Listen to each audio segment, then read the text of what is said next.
Sayang yun. Mas mag-aaral ka pa ng ano. Mag-aaral ka pa ng Japanese.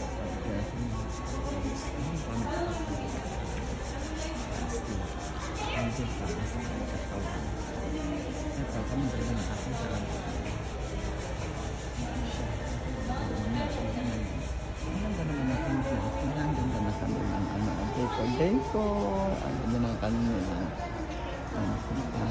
chandelier. Ito mo ang ko yun daw ang may-ari nito. So, ayan. Maganda naman talaga. Kung gusto nyo magpamassage, meron din dito. Foot spa, eyelash extension.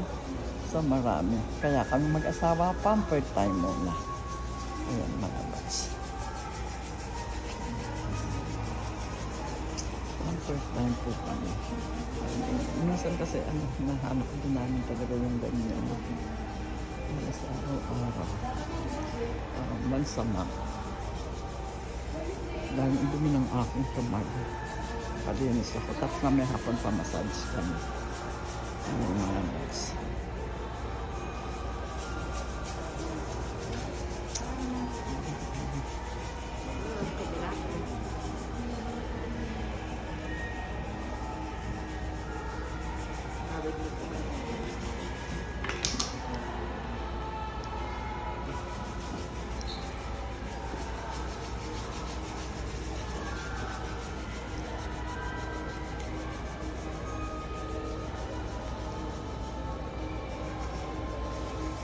Siguro nung bago Christmas, ang lakas dito ano.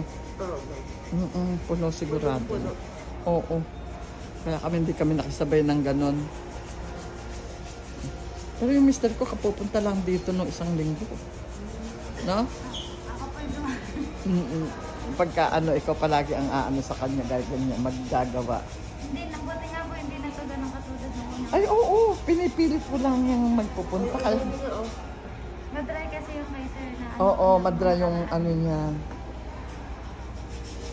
Kasi pag naliligo siya, hindi naman niya kinikis-kis.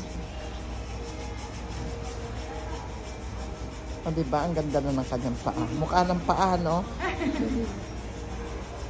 Wala na. Talagang todo pwersa siya, oh. Talagang pakapos niya talaga.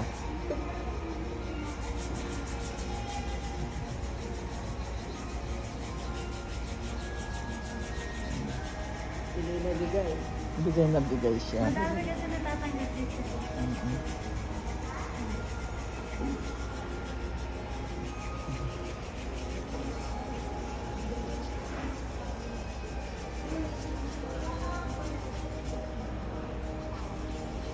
Ayan. So,